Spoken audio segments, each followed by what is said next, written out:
All right, friends and foes. Good morning, multiverse. This is Back of the Cereal Box, the pop culture podcast that celebrates the fun of the Saturday mornings of our youth while navigating adulthood today. I am your host, the prophet of pop culture, John Pyka. You can call me Johnny, Johnny Beyond if you dare.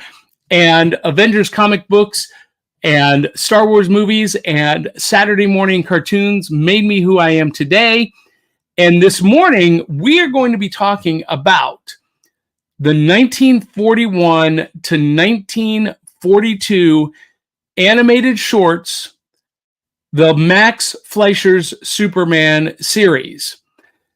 And we're going to do that with big bowls of cereal because I am of a generation that we did not have smartphones and tablets at the breakfast table on Saturday morning. We were literally reading the back of the cereal box in between cartoons, comic books, kaiju, and kung fu movies, pro wrestling. And this is my back of the cereal box this morning, the Fruity Pebble waffles with the story that you can complete and the spaces where you can draw in pictures that complement the story. This is an activity that I would have loved as a kid, and what's in my bowl this morning is Fruity Pebbles waffles leftover from Imaginarium. But let's welcome in my exemplary co-host to talk about Superman 1941, 1942, the Max Fleischer Superman. It is the one, the only, your wife's favorite redhead, cosplayer extraordinaire, Aubrey Cavett. Doing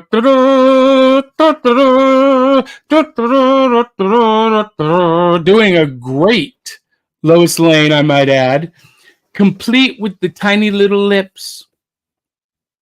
Good morning, everyone. Who is ready to enjoy some 40s cartoons? Well, I am. And first things first, Aubrey, I got to ask you, what's in the bowl? And I've already shown off my Fruity Pebbles waffles, and you'll remember we did a taste test of this, but oh, it's so good. What do you got? Oh, well, Johnny, this morning, in honor of the boy in blue, or America's Boy Scout, whatever we want to call him now, I have a family size. Your favorite size? Team Cheerios, and I haven't tried it, but I smelled it when I opened it, and oh my goodness, it smells really good. But let's look on the back of this. Okay, let's see what we got here.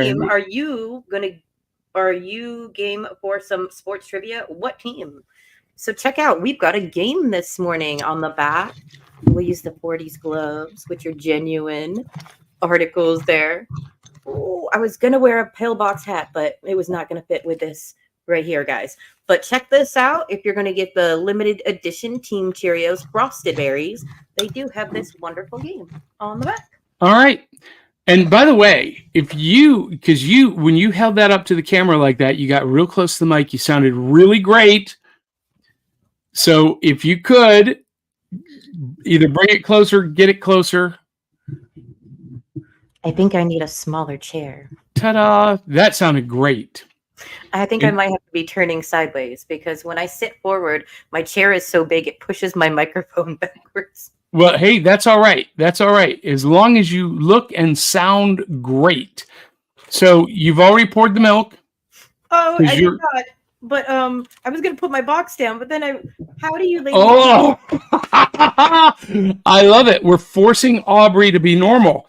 By the way, while she's doing that, I'm just going to show off my Fruity Pebbles bowl for the Fruity Pebbles waffle. You know, when you open the box, it smells like waffles with maple syrup. But when you actually take a bite, it tastes like regular Fruity Pebbles. And Aubrey is pouring the milk into her bowl. That's right, because I am still a weirdo, and it's okay. I went swimming yesterday, a very American thing to do.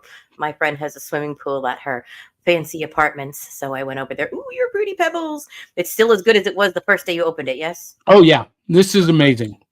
So I went to my friends and I did a little swimming yesterday.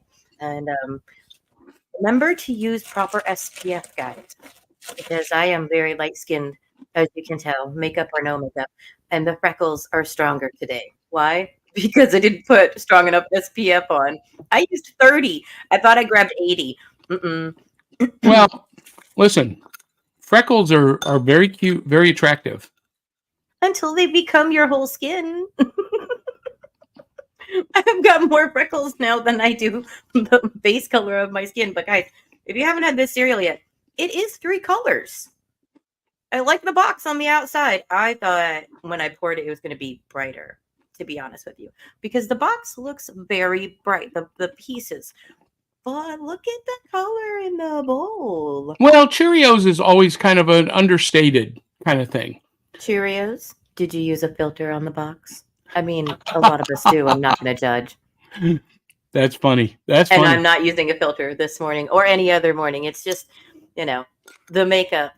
And in honor of a couple of things going on, go Team USA. We won't mention politics, but I will say that my colors are in honor of the season. And here we go. This is a Frosted Berry. This is my first time with Frosted Berry Team Cheerios.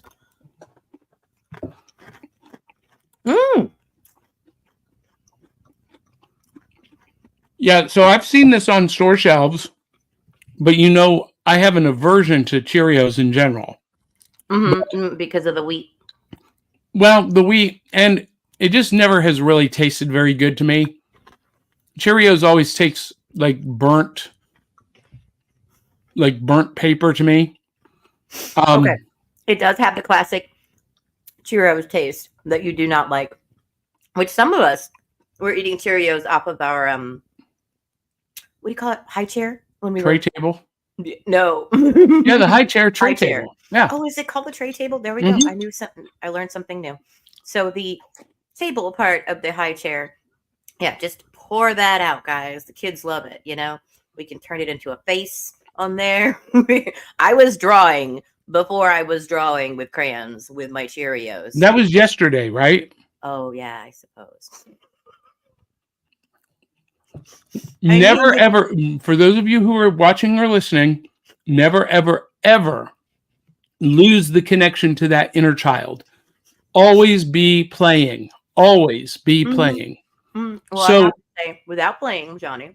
Yep. You should try this flavor of Cheerios because it is berry, but light berry. And it is frosted, but lightly frosted.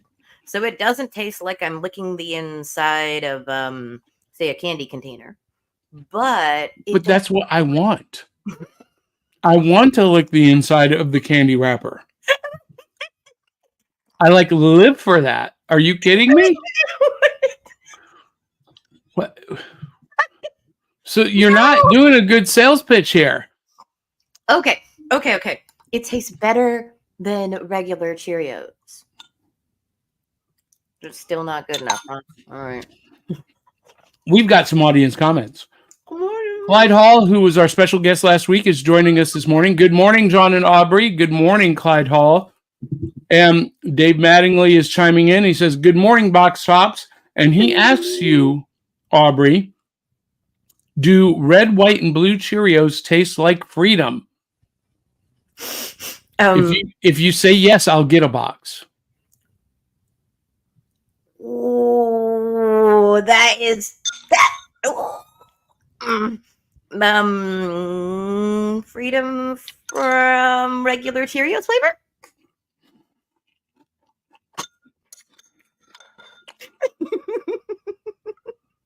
It doesn't count. Does it still count? I don't know if it counts. Johnny's face does not say that it counts, but it should count. Anyway, if you are in the audience, you can comment, be a part of the audience, be our third co-host. And if you are a Patreon member, you got the link this morning to call in. And look, you don't even have to appear on camera. You can just appear with your voice, like a call-in show. And if you don't want to if you don't want to have your camera on, you don't have to. And it can you can just appear as an avatar. Like, let me see if I can do that. Ooh. I'm going to try to do that.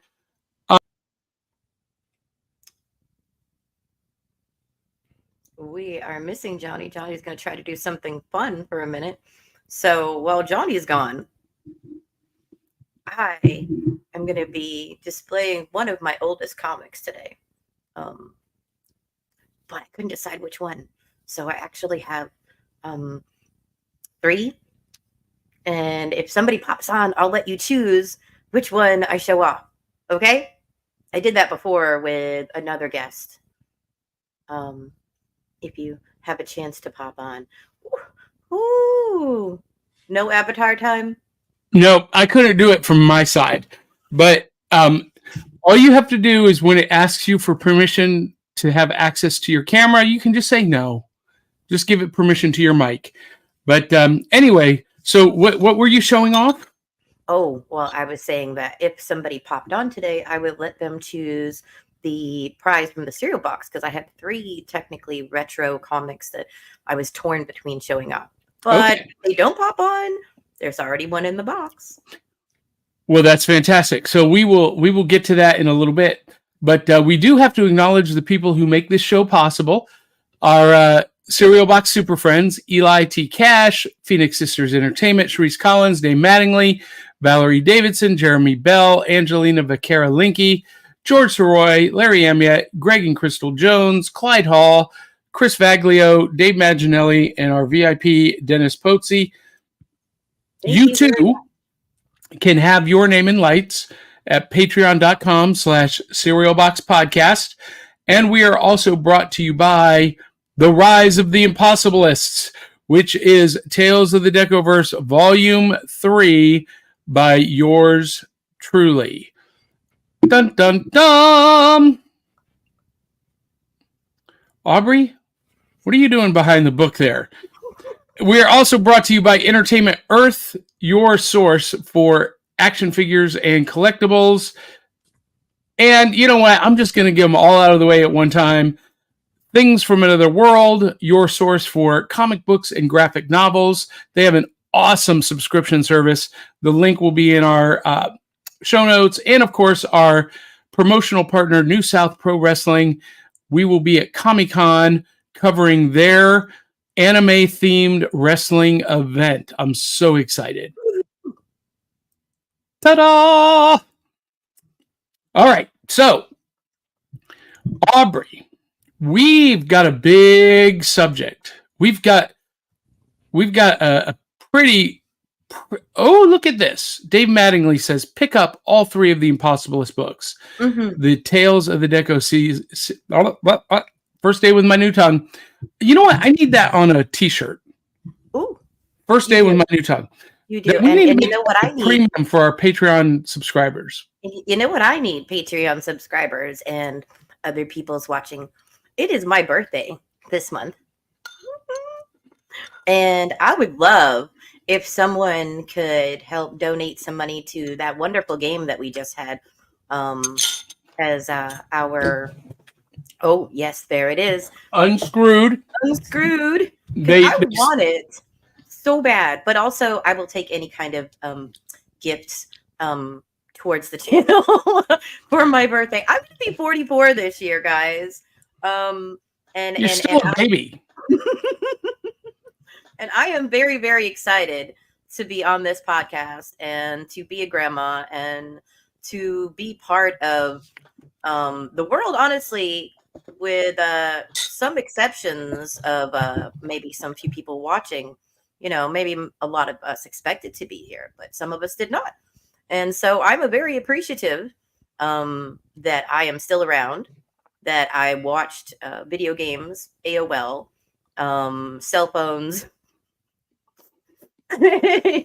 many other things that I, as you know, only expected in fantasy books for some time to come about in my lifetime.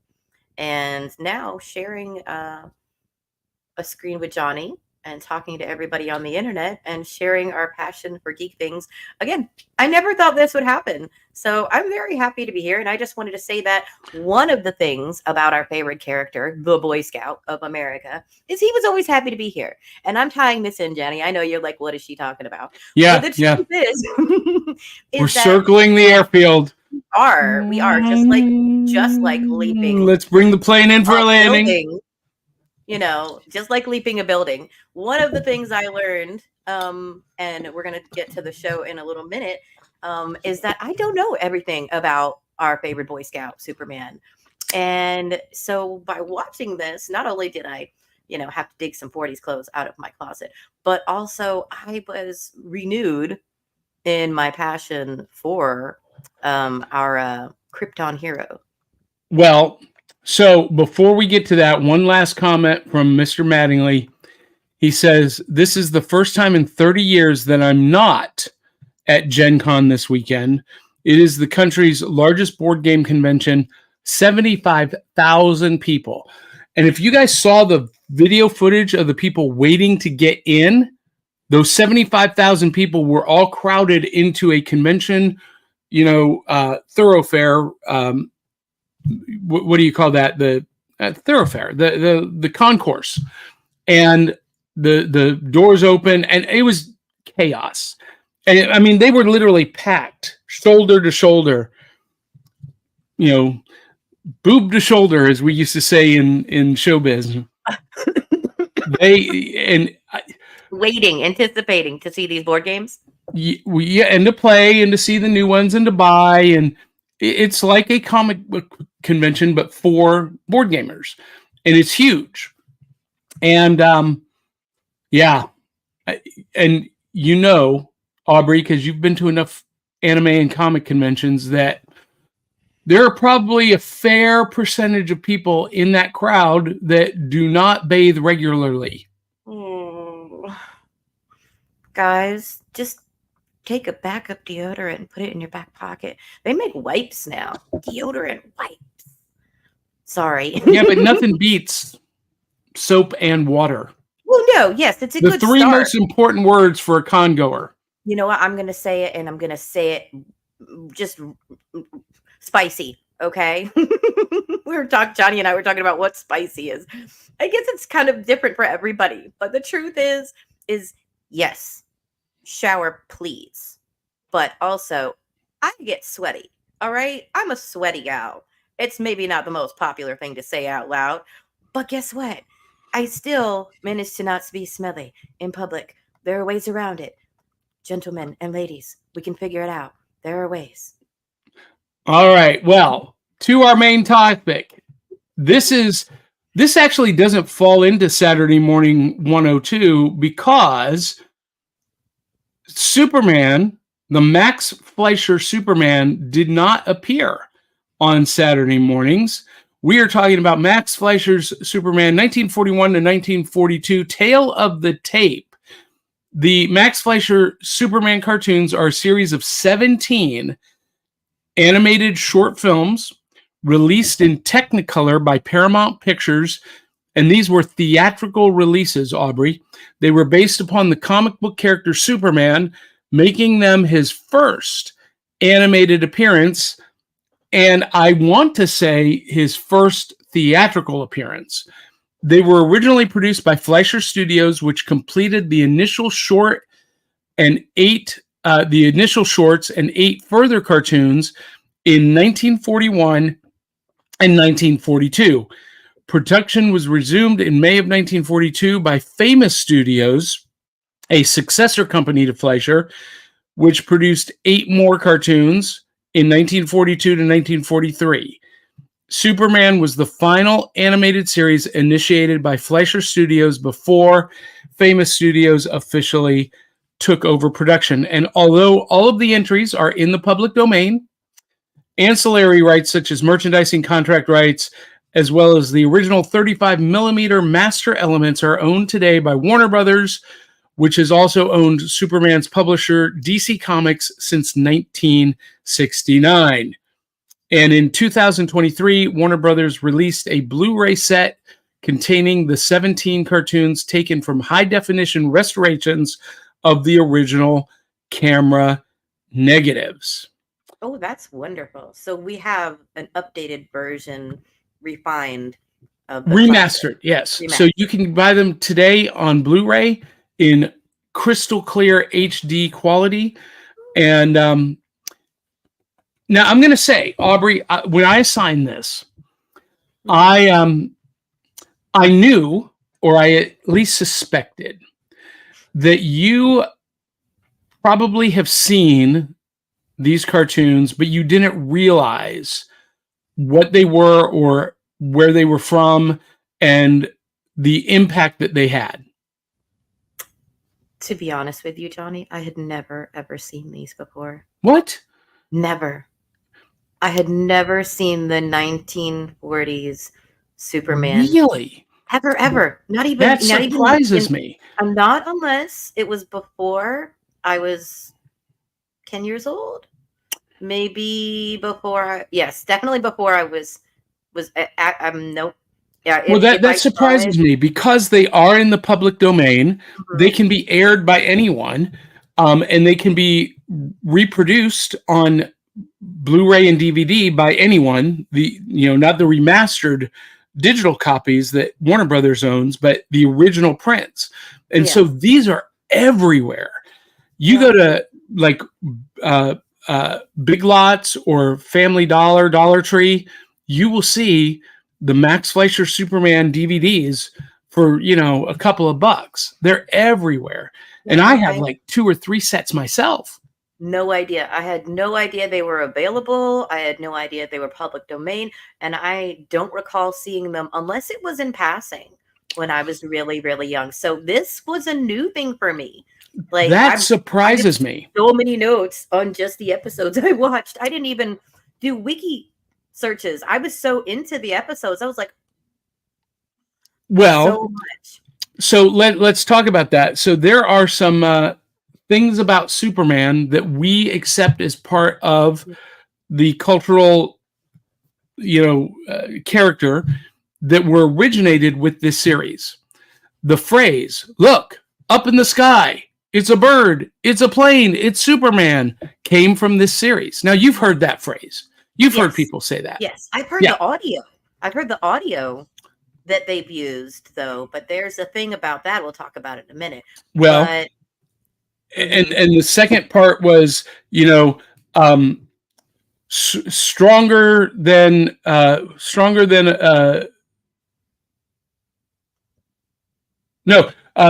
than a locomotive, able to leap tall buildings in a single bound. And that came from this.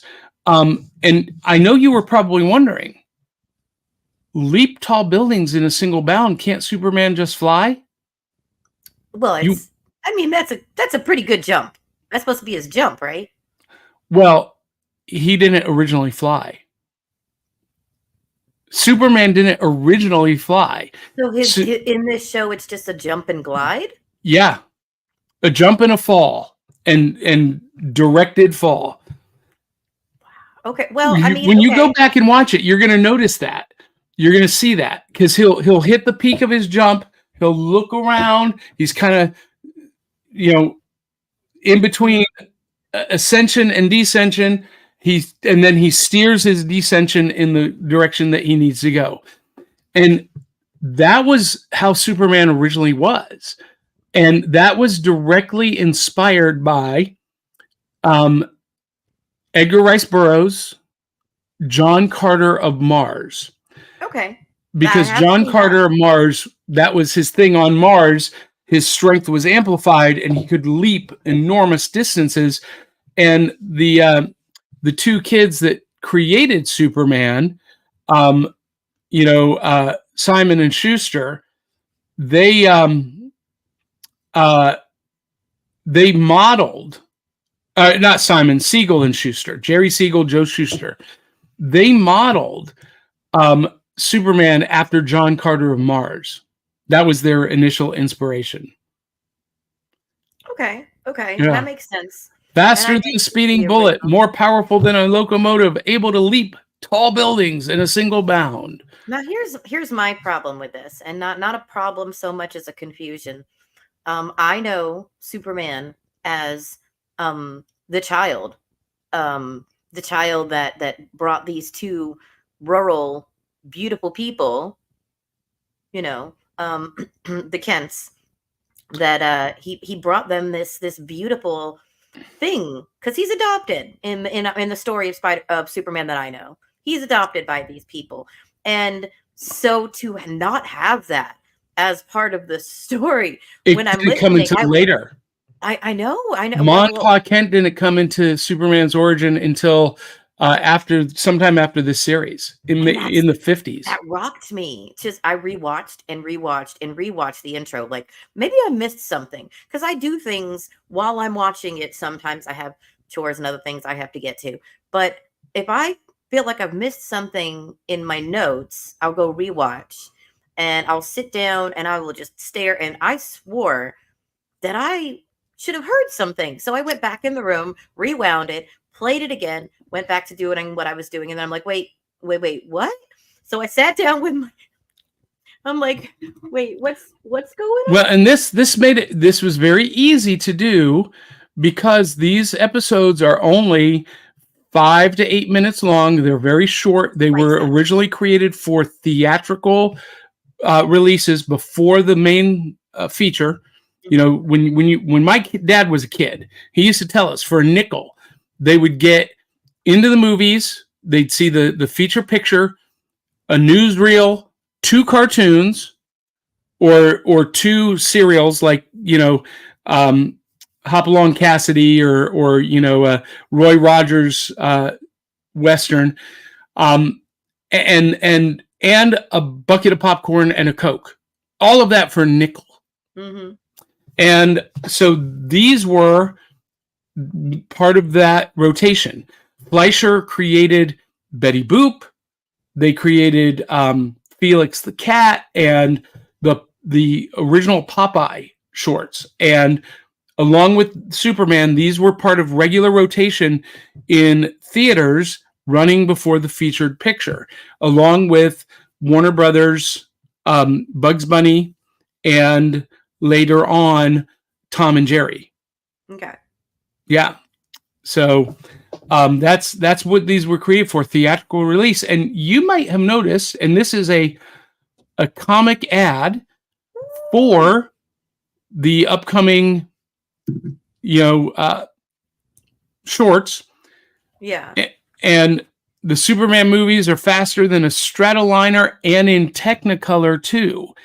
That was a big deal that these were in color. Yes, it was. It really was. So I was Merry Melodies. I didn't see Superman, but I was a Merry Melodies kid. And so some of the sounds, some of the music, I'm pretty sure we have, like I said, I didn't do a wiki search this time. All of these notes. And I sent you a wiki search. I know. But sometimes I won't lie. Sometimes I'm job searching. Sometimes I'm doing other things. And then literally I have 4 pages of notes just from the episodes. Like I didn't even try to look anything up because I was like, okay, the sounds, the music, it reminds me of so many Merry Melodies and early cartoons. They went with a tropey way to do things.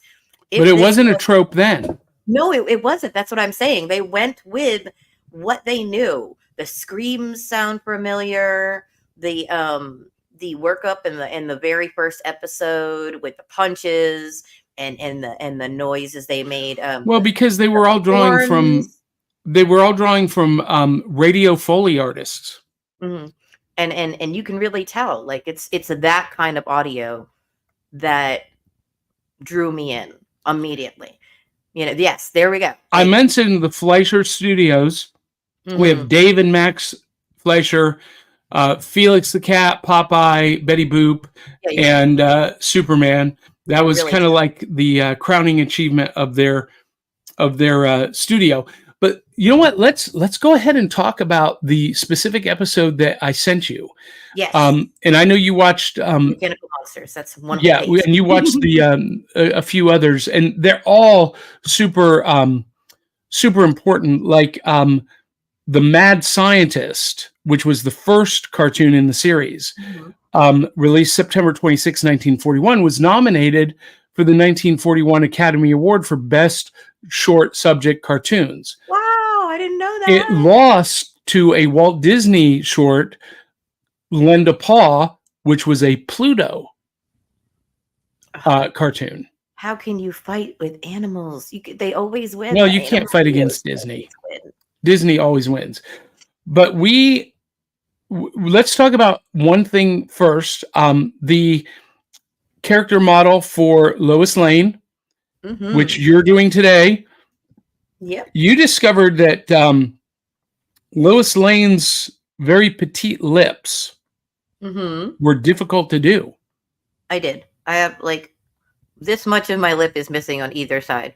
I mean, I did my makeup properly, so you can't really tell, but I've got a good portion of my lip that's just not even colored in. And I said to Aubrey, trigger warning, before the show went live, I said, well, because she was like, was that a thing in the 30s and 40s? And I was like, well, no man wants a woman with a big mouth. And that's going to be a clip. That's going to get us canceled. Anyway. Well, you know what? If they don't watch the whole episode, then they're taking it out of context. Oh, does that happen? So much. This is, I think this is part of that first episode, The Mad Scientist, where Superman is becoming the connector for an electrical arc. And where did we just recently see this? This appeared first in this cartoon, this idea of a human completing the circuit. Superpowered human. More than once, yeah. Well, no, but in a movie that came out last week, this image almost exactly appears. Oh, okay, well, I haven't seen any brand new movies. Which one? Spoiler alert, Deadpool and Wolverine. Oh, why did you spoil it? Oh, well, because I have to. But I love that, though. I do love that there's a shout out to this. Thank you very much, Ryan Reynolds, for doing that then. Now, well, and that's the thing. This movie or this series had so much influence on everything that came afterwards. And we're going to talk about some of those influences in a minute. But what was always interesting, and this is the last frame of the Mechanical Monsters, which is, by the way, my favorite Superman story. The Mechanical Monsters. And you will see that in this scene, Lois has written the story about how Superman defeated the monsters, and she takes credit for the reporting. And she says to Clark, it's too bad you couldn't be there to get the story first. And they had a very different relationship in this than a lot of people are used to in contemporary times. Yes. Because they were competitors.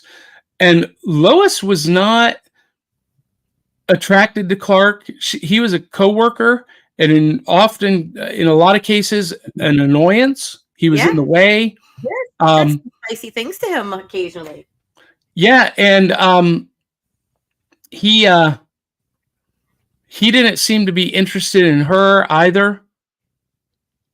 Now, this is one of those scenes I was talking about, Aubrey, where he jumped up onto a roof of a plane. He did not fly. He jumped. And he steered his descent to land and to peel it open. And we see that in the Mechanical Monsters. Here he is jumping skyward, and he's going to come down on top of one of the robots. And this is the robot that has abducted Lois Lane by mistake.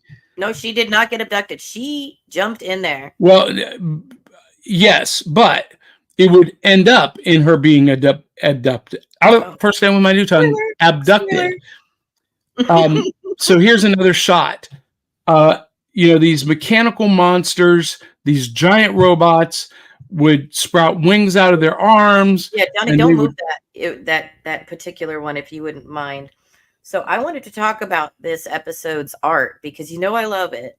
I'm kind of picky when it comes to this. No matter the era, this is a perfect example. This panel right here is a perfect example. Yes, I'm saying hi over here with my hands. It is a perfect example of that you can use light and shadow even if you don't have exorbitant amounts of money to make something look beautiful and detailed. I can see the crevice in the building where the hollowed out section is, the jewelry building. I can see shine off of the bullets ricocheting. I can see the clouds properly, and even a proper amount of building in the background.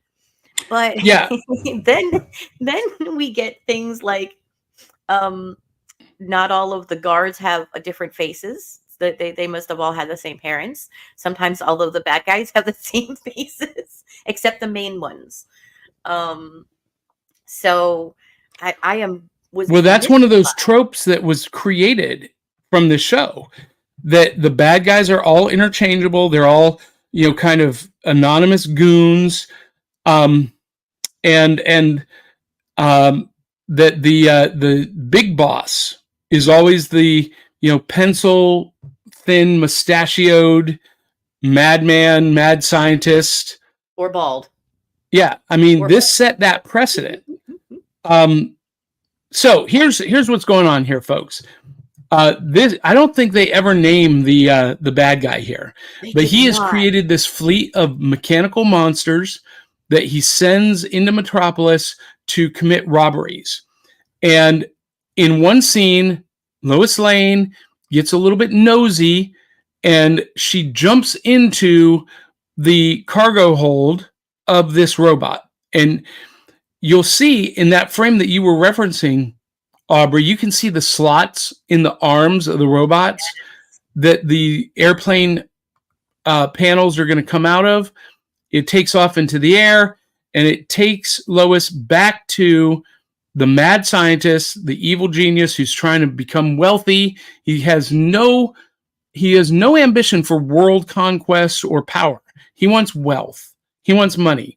Yeah. And by the way, this mad scientist has a labyrinth of caverns underneath his secret laboratory with a giant smelting pot where he's building the robots. Oh, yeah. And he hangs Lois Lane over the smelting pot and threatens to kill her if she does not tell him where the jewels that were in that robot disappeared to between the museum and the secret hideout.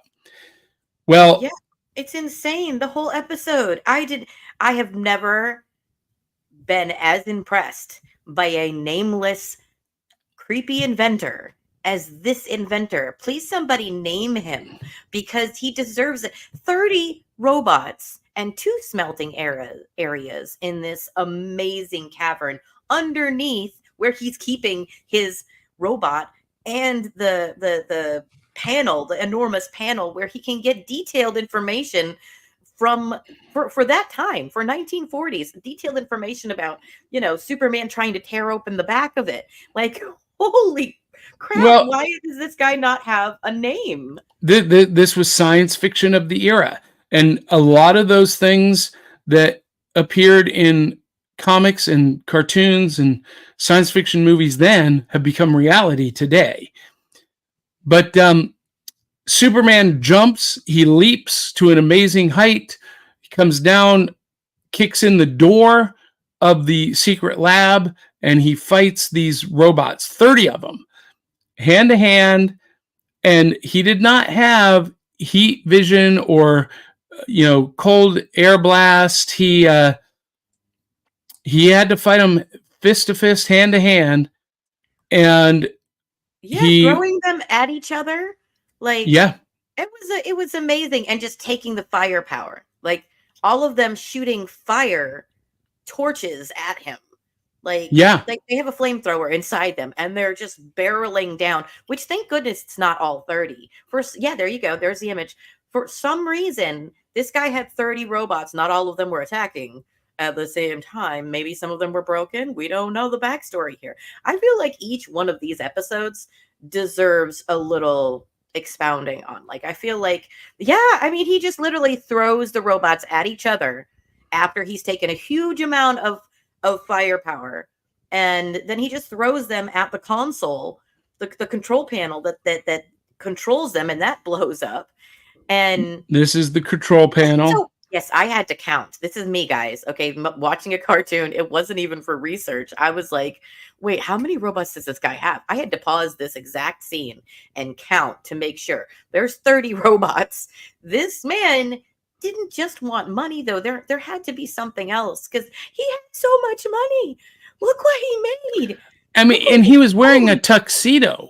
A nice tuxedo. He's wearing a tuxedo sitting at the control panel. He looked so well put together. Like, did he even need the money, or was he just trying to prove to himself that he could steal? Like, I want to know more about this nameless inventor. They don't even call him a bad guy. They just say he's an inventor. Yeah. Like, but the X-ray vision, my question, Lois Lane, the spicy, saucy person that she is. She's like, oh yeah, you wait here, Ken. Yeah, go ahead and call. And she is determined to get into this machine, right? So that she can get the lady's scoop. Like, she talks about how she's there to look at the jewelry, but I think the whole time she was planning on running away with this robot. In which case, what was her plan after she got there? She had no weapons.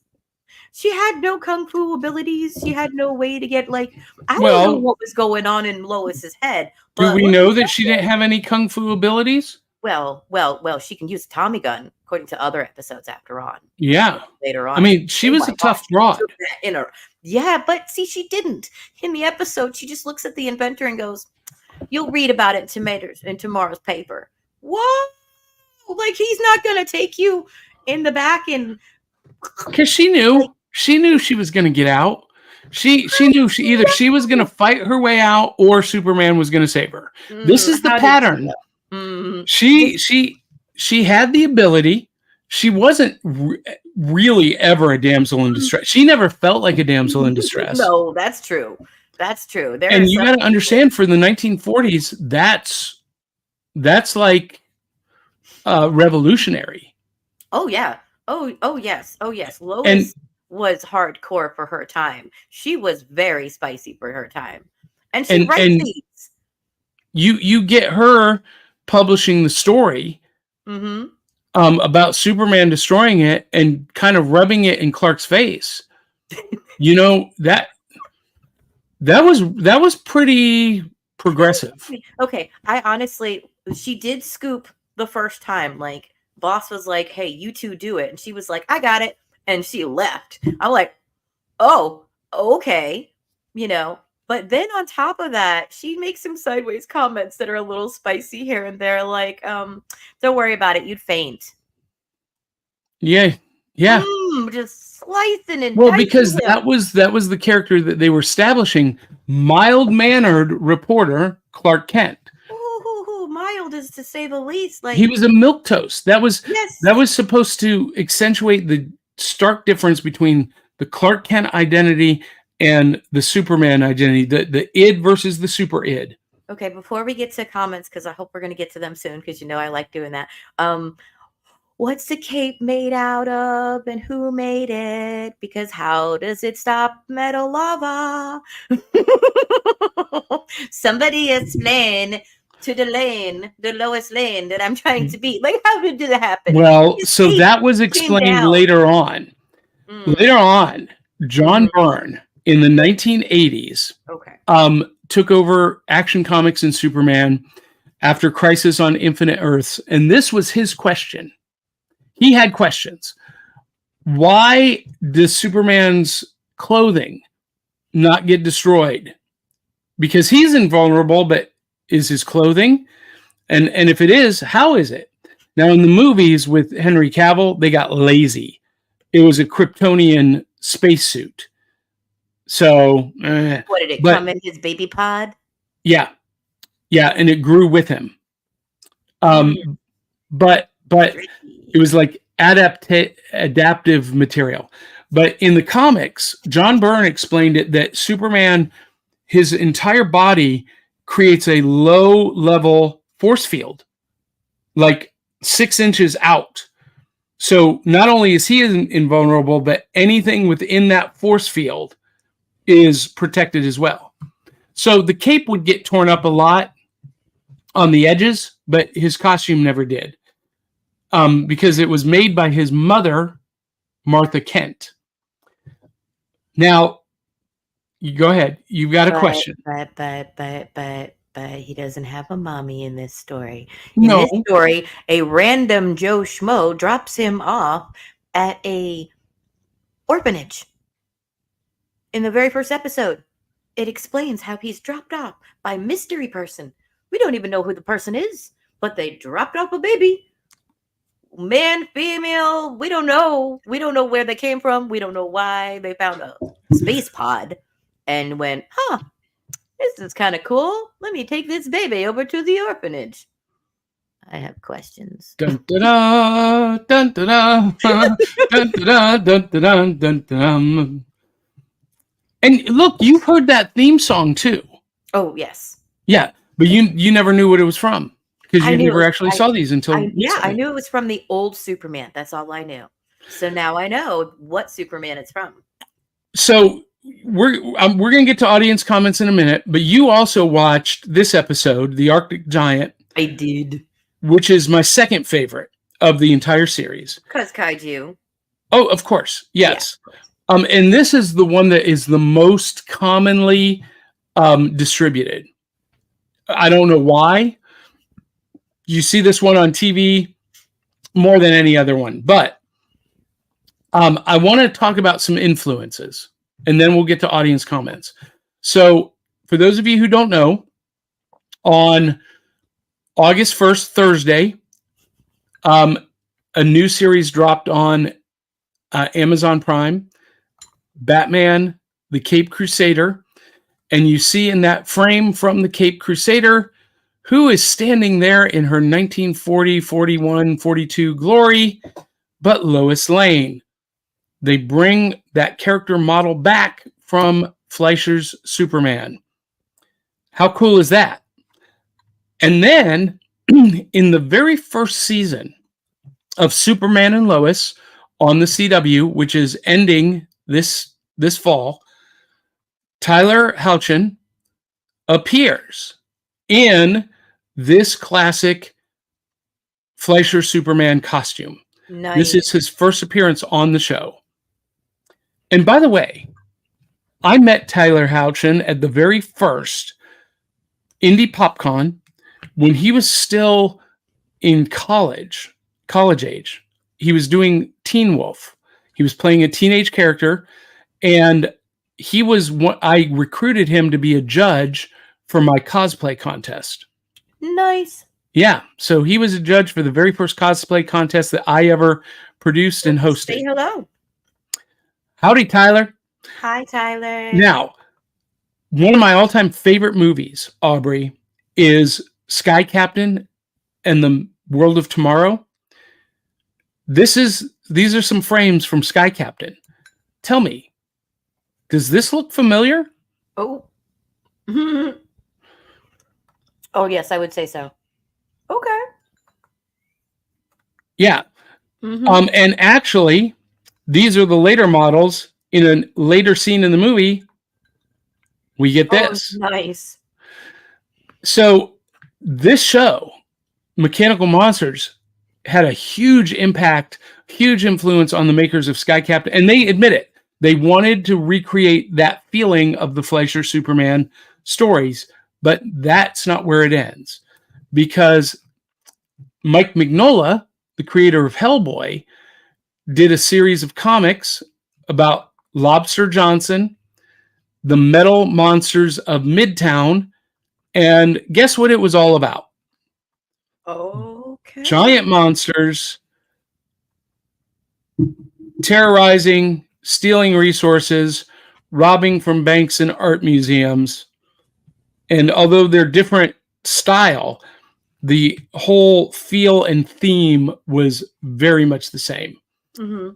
So we're going to go to these audience comments because some of our audience have asked some questions. And Dave Mattingly asks, was this traditional animation or rotoscope? And that is a great question. I will tell you that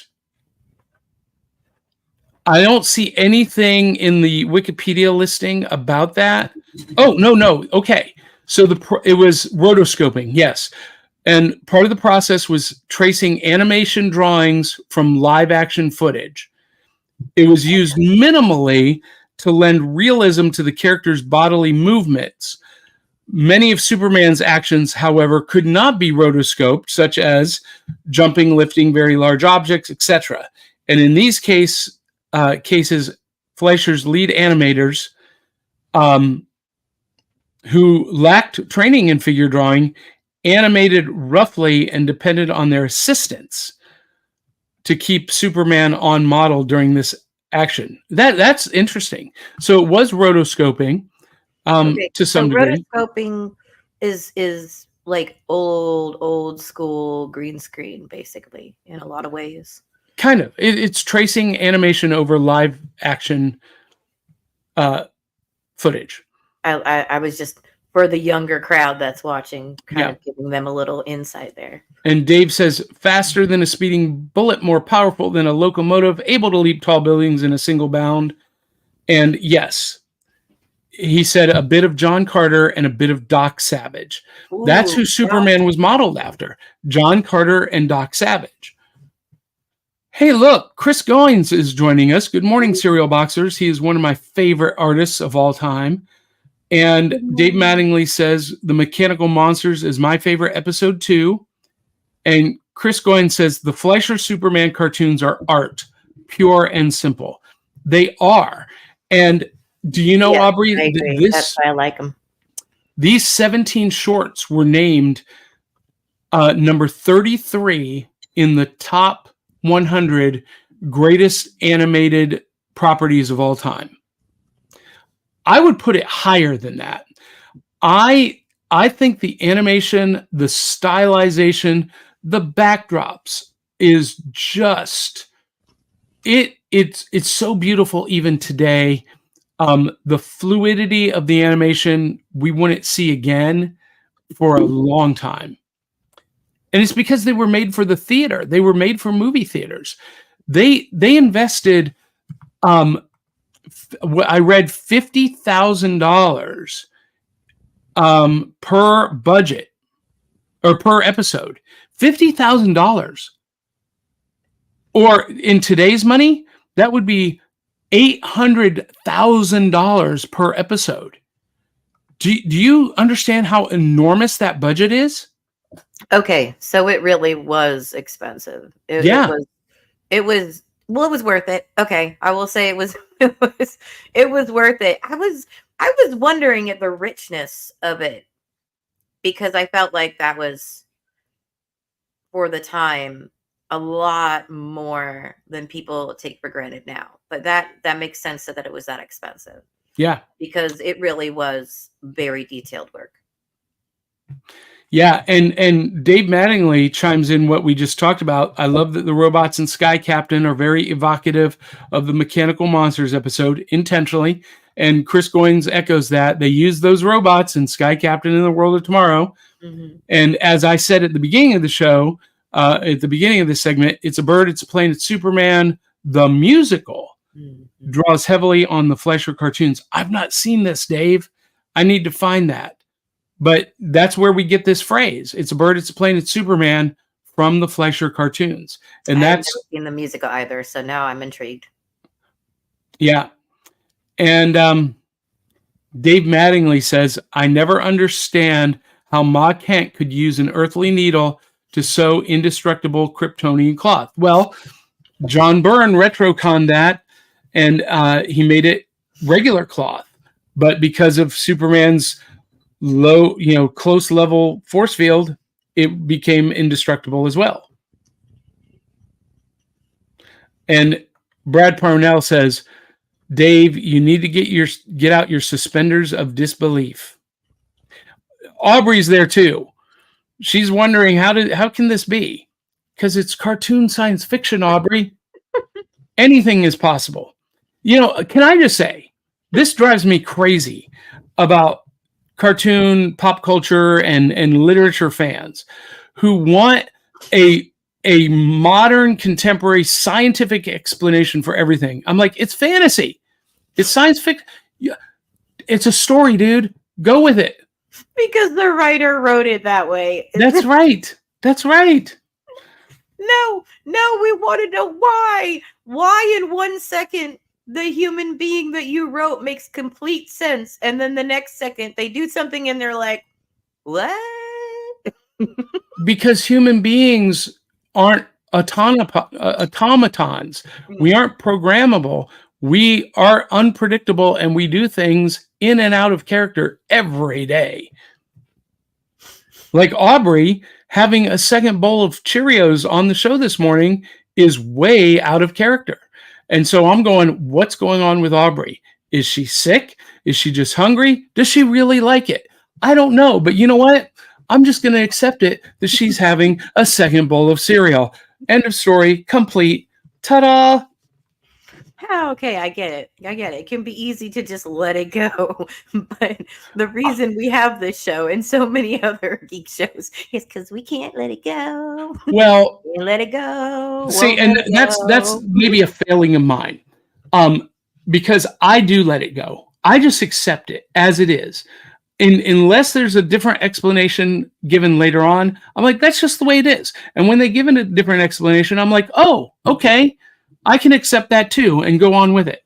And I'm going to talk more about that in a minute. Put a pin in that idea, because this is going to tie into something something was grinding my gears this week, Aubrey. But let's get through some more of these comments. So Sandy Noel says, good morning, all. Straight Cocoa Pebbles kind of morning. Ooh. I love that you have Cocoa Pebbles. Ooh. I've got my Fruity Pebbles waffles. Sandra, listen.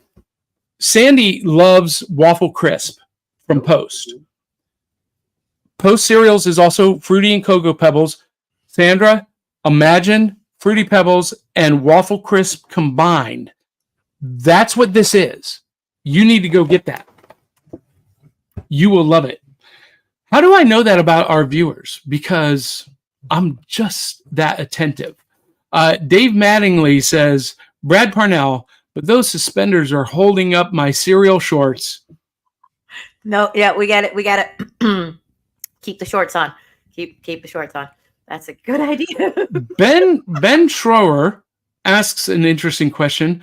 What's y'all's favorite Superman actor? Christopher Reeve, hands down. He is Superman. Done.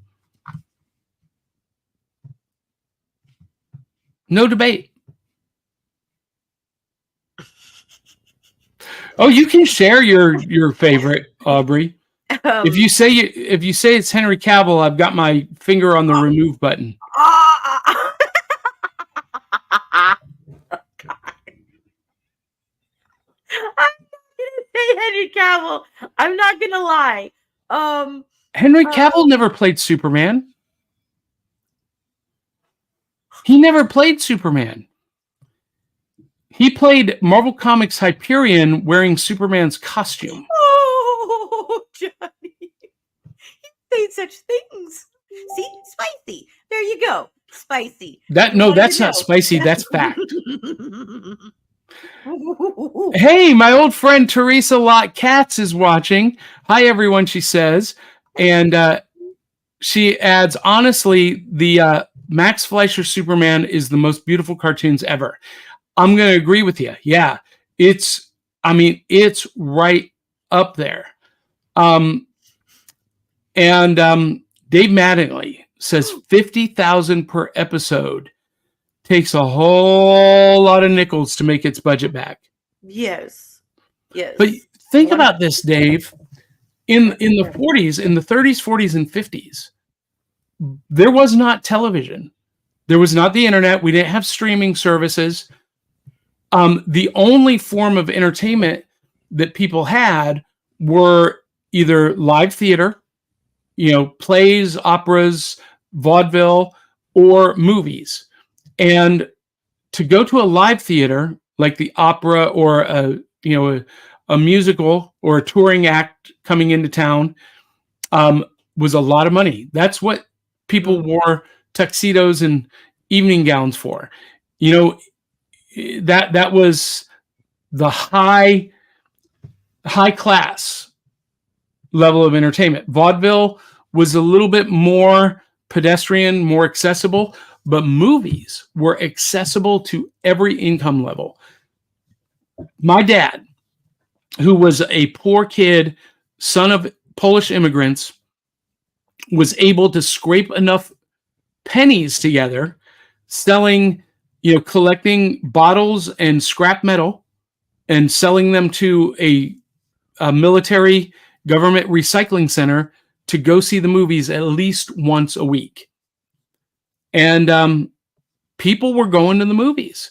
This is the golden age of cinema, where movie houses were packed day and night. So, but you know what? I hate to burst the bubble. Fleischer Studios did not make their budgets back. That's why they were sold to famous studios and shut down. Well, they gave something to the rest of us geeks every generation after.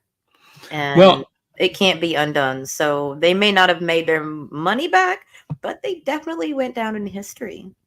Absolutely they did. Absolutely they did. I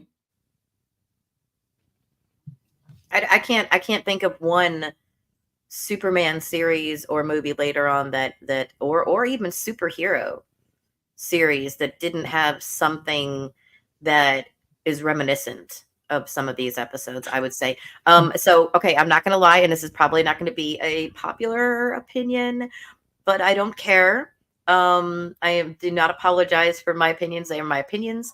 Everyone has one. It's like your bum. You just excuse it and let it go. Okay. I can't let stories go, but I'll let people's opinions go. And I will say that Dean Cain and Terry Hatcher are my favorite Lois and Clark Kent. So it might be because I was a teen in the 90s and I am a hopeless romantic. So that might be why, but yes, I'm sorry, but not sorry. Dean Cain, here's my favorite Superman. I think here's what it boils down to. And it's the same thing with any character. Batman, James Bond, your favorite actor is your first. Christopher Reeve was my first live action Superman. I saw it opening night in the theaters in 1979, and he's my favorite. I think he's the best. I think Michael Keaton is the best Batman, hands down. Nobody else comes close. But that, and if Dean Cain was your first, that's. By the way, do you know that our former co-host Dee Barty has a restraining order against her by Dean Cain? Longtime viewers know the story. No. Yeah. Oh, Yeah. Dee, what did you do? No, she. She doesn't have a restraining order against him. He has a restraining order against her. Yes, I was asking what she did to get the restraining order. Yeah. She bared her butt to show her tramp stamp Superman tattoo in public at his booth at a Comic-Con. And he put a restraining order? Well, because there was more. Oh, there was more. It was fantastic. If she's watching this, she's screaming at me right now saying, "That's not what happened." Well, there is more to the story, but that's the gist. It sounds like a fun memory to recount. Yeah. It's funny.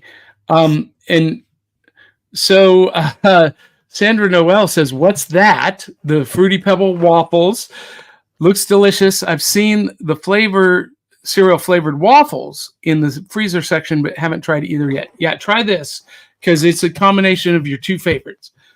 Brad Parnell says, I didn't eat anything this morning, but I bought a box of berry pebbles. I dig berry flavored everything. I had berry pebbles yesterday. Post, what are you doing? Wait. Brad, have you tried the frosted berry Cheerios? No. We're not encouraging people to try a General Mills product. We're going to encourage people to try a Post cereal product because I sent them an email yesterday because they are following us on Instagram and they respond to every time I post something about Post. Okay. Post cereals, you're creating amazing product that our audience loves and fits our theme of Saturday morning Post. What are you doing? You need to be a sponsor. Well, that's all I'm saying. Okay, well, once Post is a sponsor, I will try more of their cereals. Until then. Yeah. Well, I mean, last week, last week we did do, what did I do last week? Cookie Crisp. That was a General Mills. Chris Goins says, thank you for your kind words about him being one of my favorite artists of all time. Christopher Reeves and George Reeves, it's Christopher Reeve, singular, and George Reeves, plural, are my favorite Superman actors. When you got a guy from another planet that can fly, you got to let the details go. Yeah, see, that's what I'm saying. It's just like, it's like cherry picking the details. It's just like, yes, some of us do. Yeah, well, and Dave Mattingly says, as much as I love Christopher Reeve, I've got to give it to Dean Cain. See, okay. Dean Cain never did it for me as Superman. What? And I'll tell you why. And this is going to sound very hypocritical of me. Because he's got the same shaped face that I do. He's got an oval shaped face. Superman should have a square jaw. He should, and Dean Cain just had this baby face, this round, kind of fat baby face. So well. Just did not work for me. He did Kent so well. We needed Kent. We needed Superman to be human and adorable and have family and a love interest to rope us into his story and go, wait, who is this That's person? all good. That's all fine. Tom Welling would come by with Smallville, and Tom Welling is a great Clark Kent. Yes, I'm not saying I don't like the other Supermans at all. I was just stating my obvious reasoning for I can't. It's too good. It was a good story. It was well written, and Dean Cain will forever be one of my favorite Superman. Sandra Noel says, off normal, but I always loved how Superman influenced Chicken Boo from the Animaniacs with glasses. Oh, no one recognizes a 6-foot chicken with glasses on? I'm going to have to go back and rewatch that. I don't remember that, Sandy. So great, right? There's the glasses. All of a sudden, you're not a chicken no more. Yeah. Brad Parnell says, I know some people who think of George Reeves as the Superman actor, but I didn't grow up with that. I was around 13 when Superman the movie came out. Yep. So it's definitely Christopher Reeve for me. I was 9 when it came out. And look, I had already been watching The Adventures of Superman, which is what he's referencing, George Reeves, the black and white serial TV show, which crossed over with I Love Lucy, by the way. Superman appeared as Superman on I Love Lucy. But and those were great. Those are super fun. They're great. But Christopher Reeve and Superman the movie just took it to a whole nother level. And Ben Schroer said, I never thought of that. Probably my comment about your favorite Superman is your first. I mean, it's like your favorite, it's your first Superman love. You just, if you can't, it's the way it's different generations. It's what did he? Dave Mattingly says, oh, come on. Who hasn't moved Dean Cain at some point?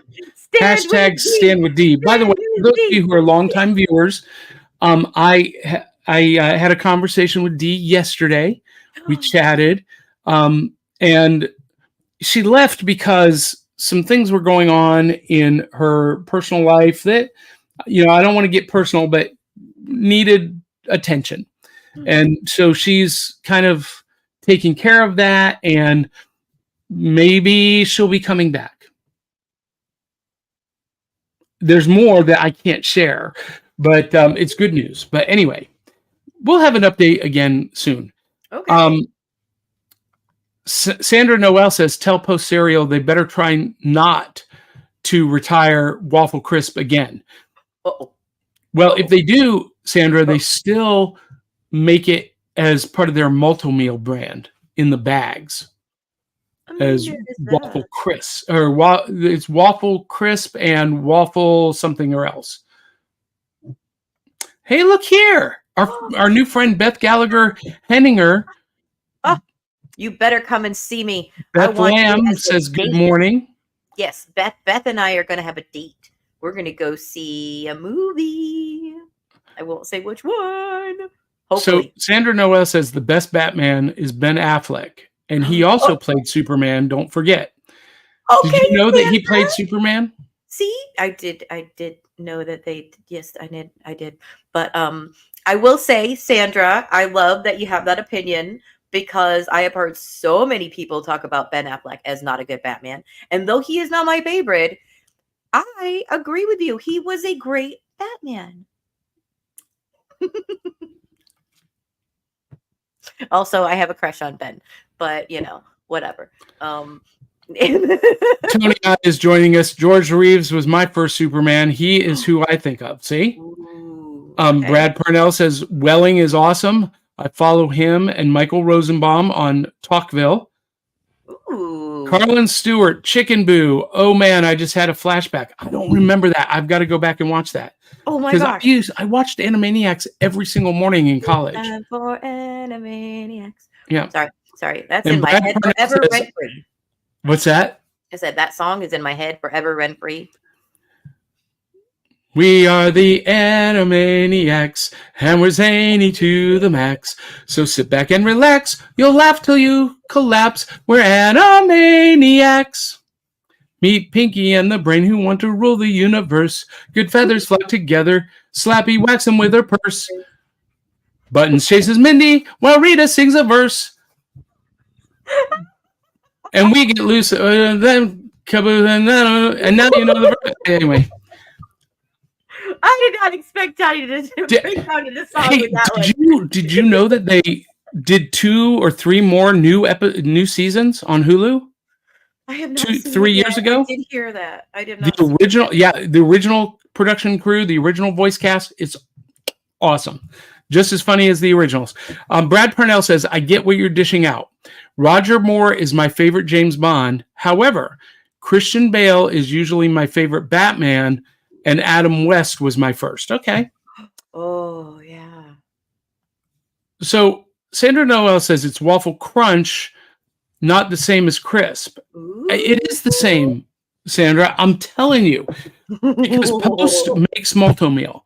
They're both Post cereals, and I'm telling you, they take the Waffle Crisp and they just put it in the bag and call it Waffle Crunch. I've done a side-by-side taste test. I'm telling you, they are exactly the same.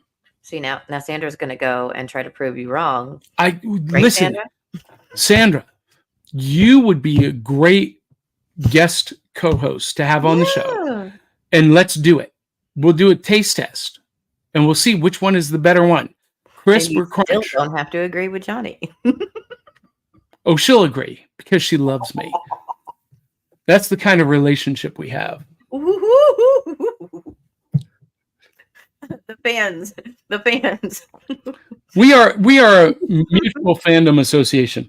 We are here for the fans, and we are fans. So that's why we are here for the fans. So, last thoughts on Max Fleischer's Superman. It's essential. It's epic. It's something that anybody who is a comic fan needs to have seen at least a handful of episodes, whether you get the remastered or the super fuzzy. It doesn't matter. It is worth a watch. in more ways than one. It is sad. If you've never seen it, you need to go see it. Your geek card should be revoked, as should mine have been. Which I'm not going my whole life not seeing it now. I've seen almost every episode, and I am willing to rewatch this as something that is an every couple of years or even an every year thing, because there are so many things. If you are a comic cartoon fan, there are too many things that you will see as an Easter egg if you watch this. Worth the watch. Powerful characters. Lois is not helpless and always being rescued only. Clark Kent is not always the fall guy. Superman is not always perfect. It is everything that you need to watch. It's epic. It's essential. So I forgot to mention this earlier, Aubrey, but did you notice how much of the story is told without any dialogue or narration? It's just told with the cinematic shot and, frame to frame animation. Very little dialogue in these episodes. Yes, it is a must watch for any fans, or even mild fans of the Big Boy Scout. Big Boy Scout. Hey, you know what time it is? It's time for Andrew Milden's favorite segment. Prizes from the cereal box, aka new loot. When we were a kid, we sat down, we poured the big bowl of cereal, we popped on the cartoon, and during the first commercial break, we would reach in and pull out the prize. And Aubrey, go ahead and show what you have first, because mine is pretty special. Okay. Well, Johnny, your stuff is always special, but it's special for me too, guys, today, because I don't always spend a lot of money on comics. That's not true. You have no self-control. Well, I don't usually spend a lot of money on one comic, but this is one of those that I spent a little extra money on. That's just one comic because it's really cool. And I got the tape ready because I'm going to open it for the first time. Well, I would leave your gloves on. Well, I can't get the thing out because it's plastic. So we'll do a little grabby. Just a little. It's funny because on the back it says your game is specialized. Now your glove is too. Oh, that's awesome. Spalding baseball gloves. Yes, I love the advertisements always. You guys know this. Okay, so this is the early 70s. 30 cents. Okay, it's not like my camera went completely fuzzy now. Yeah, it did. Hold on. Woo! Where am I? It's trying to focus on the cover. Nope. There we go. Yeah, there it goes. Okay, back it off slowly. Back it away slowly. Slowly. Oh, there you So go. 30 cents, Aubrey. This would have been 1976, 1977. Uh-huh. Yep, it's not the oldest, but it is the that I have, but it is the oldest Batman that I have. And the Superman. World's Finest. Superman and Batman. It was a team-up series, which is still being published today. World's Finest today. Centennial. So check that out. Well, the bicentennial was 1976. Whoa. So there you go. And look at the Hostess ads. I love that. Joker gets away just by giving the cops apple pies. I know. Oh my gosh. If you guys didn't need a Hostess at least one in your lifetime, I'm sorry for you. So, Aubrey, I have a question for you. Okay. 1976. Mm-hmm. Do you know what was going on with the comic book publishing industry in 1976? I know there was a hubbub between creators and the companies, wasn't there? No. Comic book publishing was dead. Oh yeah. Well, that's what I was referring to. I knew it had something to do with the people that were putting them out, and it wasn't making enough money. Yeah, artists weren't getting paid. Yeah, comic book publishing was almost dead on arrival, and one singular comic book saved the entire comic book industry. Do you know what it was? I do not. 1977, a year after this would have been published, Marvel Comics movie adaptation of Star Wars saved comic book publishing forever. Yep. So this is volume 36. In July 1976 is when this came out. And I was just going to grab another advertisement that would be familiar to people. And as you said, Batman appears in this. So not only do we have a wonderful advertisement for lollipops. Well, no, that was the magic set that was available only by collecting Charms Blow Pops wrappers, and you sent them in to redeem for the magic set. So that ties in right there, Johnny, with your magic show. Yep. That's so cool. So I don't remember these advertisements. So this is my first time. Well, you weren't born in 1976. That's true, but I think this is the first time I've seen these advertisements. I know the artist on World's Finest was Dick Garando, and I forget who did the pencil artwork. Okay, I got it because you do wrestling. You got a Slim Jim ad. Yeah, but before Randy Savage in the 90s. Mm-hmm. So I learned how to draw comics from this issue and the issue before World's Finest at the World's Fair and Superman Family Comics. I would trace the pictures from that issue that you have. So anyway, very cool. There is the last one I'll show. Very right cool. There, another ordering. But here's the question. What's the story about, Aubrey? Well, that is a good question that I did not. Everybody. Mm-hmm. No, I didn't even get to read it, but it looks like.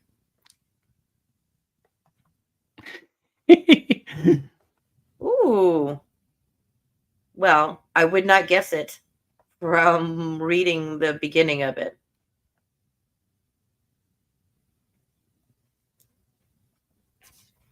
Okay. Anyway. Okay, this is going to be a daily. This is going to be after the episode. Yeah, give us a full report later on.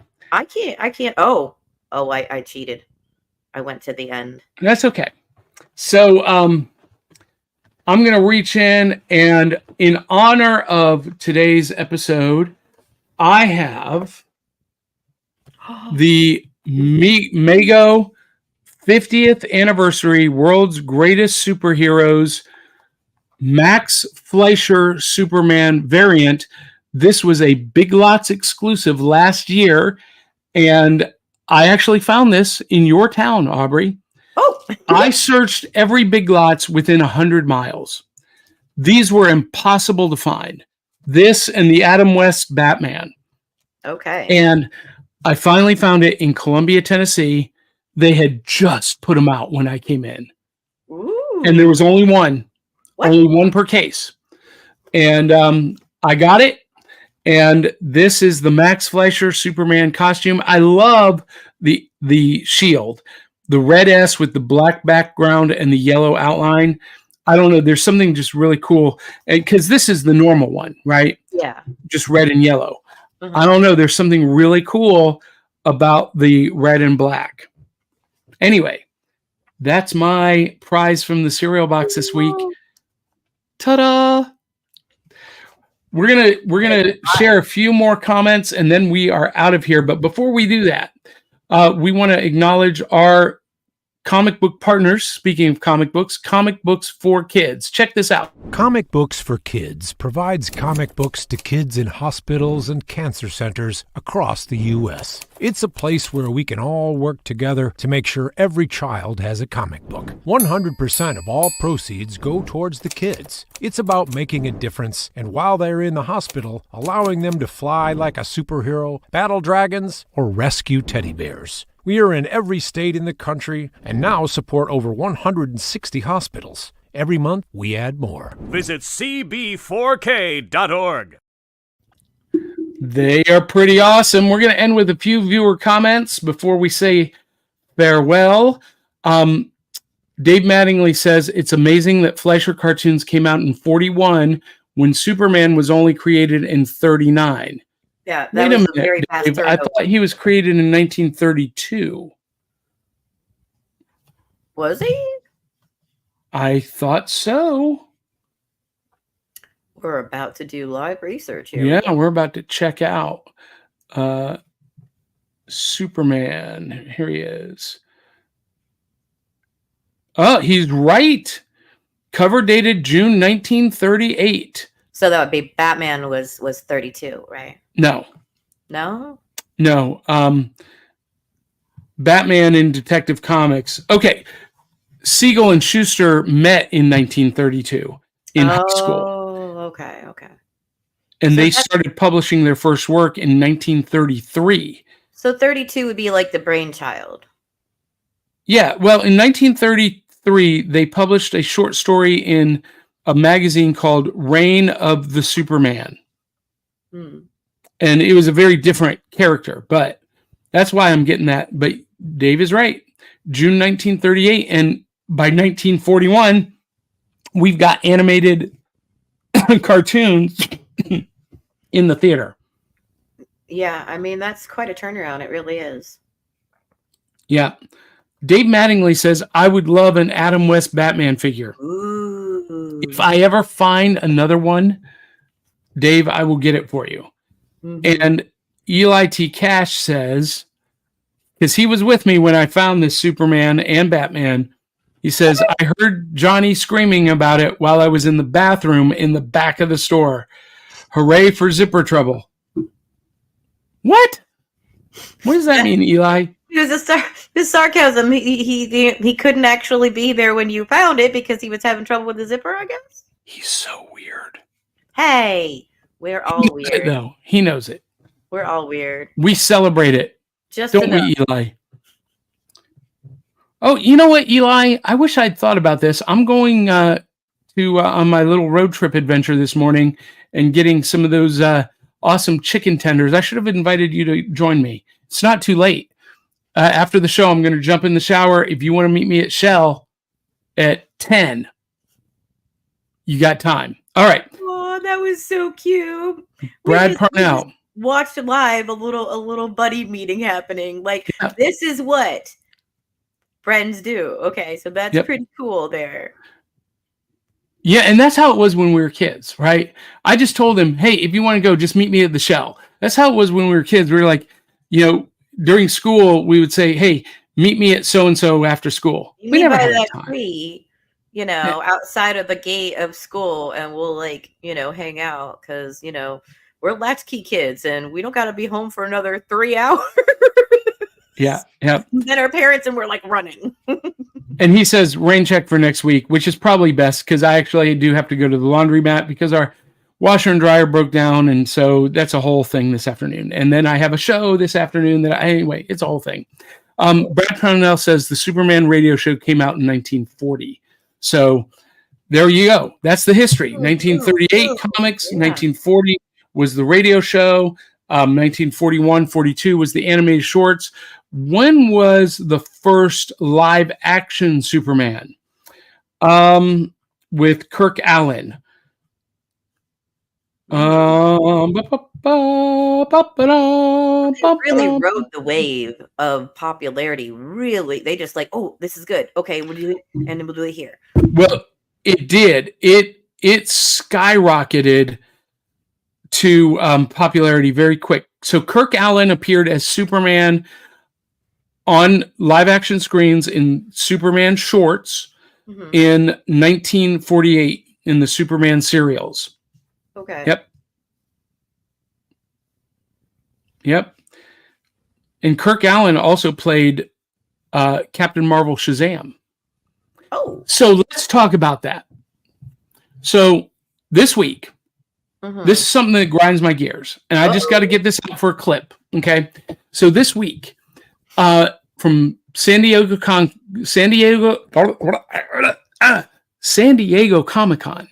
it was announced that Robert Downey Jr. is returning to the Marvel Universe. He's returning to the Avengers franchise, not as Tony Stark, but as Victor Von Doom. And the reaction from the fans at the event was huge. They were cheering. It was total chaos. But in the days following, in the week following, the internet fan groups have been filled with confusion, theories. How is Tony Stark going to be Doom? Why are they doing that? That's the dumbest thing. That's the laziest thing. And I'm like, guys, do you not understand how acting works? Robert Downey Jr. is not playing Tony Stark. He's not going to have the same face. No, he's not playing Victor Von Doom. He's playing Victor Von Doom. He's not playing Tony Stark. He's not going to have the same face. He's an actor. That's what actors do. And I don't understand why fans are struggling with this concept that actors can play different characters in the same franchise. In theater, it happens all the time. It does. In theater, It really does. the same in one show, the same actor playing multiple characters. Nobody has a problem with it there, but for some reason, fandom is all wrapped around the axle about Robert Downey Jr. being Tony Stark and Victor Von Doom, and they're like, how are they going to explain that they look the same? How are they going to explain? They're not going to look the same, and you're not going to care. So here's my advice to fandom. Take a breath, relax, be patient, trust the storytellers. It's the Russo brothers that did the 4 highest grossing Marvel films of all time. They did your favorite movie, be it Winter Soldier or Civil War, Infinity War, Endgame. Trust the Russos and wait until the movie comes out and then judge based on what you see. That's my advice for fandom today. I'm Johnny. I'm done. Ta-da!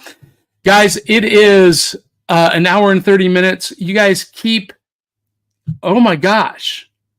Yeah, Dave reminded me.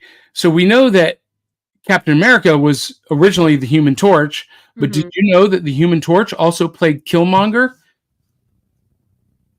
The Human Torch from Josh Trank's Fantastic Four movie was recast as Killmonger in the Black Panther. Yeah, and they're not up in arms about that. I will remind everyone that when they did cast Robert Downey Jr. as Tony Stark in 2007, when they announced it, fandom, we didn't have Facebook. MySpace was just emerging. We had AOL and Yahoo groups, and we didn't have all of this toxic fan interaction. But even then, fans were like, what? They're casting that washed up drug addict as Tony Stark? Because he was. Robert Downey Jr. had been in prison. He had been in rehab. His career was over. I remember how they thought of it at first until he, did a great job. He did an amazing job, and now he is the center post of the MCU. And so everyone, trust the process. Trust the storytellers. You'll be surprised. Yeah, he's an actor. If he did good with one character, he's good enough he can do it with another. It's not the first role we've seen him in. Nope. And it's not the first time he's played a different nationality, a different... I know! Race. Tropic Thunder. Oh my goodness. Yeah. We want to go there. It was great. Anyway, we got to go. Okay. But I want to remind everyone to please consider becoming a Patreon. The banner has been running below, patreon.com/cerealboxpodcast. At just $1 a month, you get all kinds of extras, early access. At $2 a month, you get to come on screen with us. And at our VIP level, you get to host your own show. So that is a great way to support our programming. And Aubrey, that's kind of it. For those of you who are commenting, continue to comment. Continue to give us hearts and likes and thumbs up on Facebook. Share this episode with 200-300 of your closest friends and family. Tell them to come join the fun. And make sure you follow Aubrey at Miss Kindred Ivy on Instagram. You can follow me on all of the socials, but the best place to find those is johnnybeyond.com. And of course, make sure that you are following our show at backofthecerealbox.fun. Aubrey, that does it for us this week. So, boys and girls, ladies and gentlemen, friends and foes, fellow cereal boxers, until next week, until the next time, love you, mean it. We'll catch you on the back of the cereal box.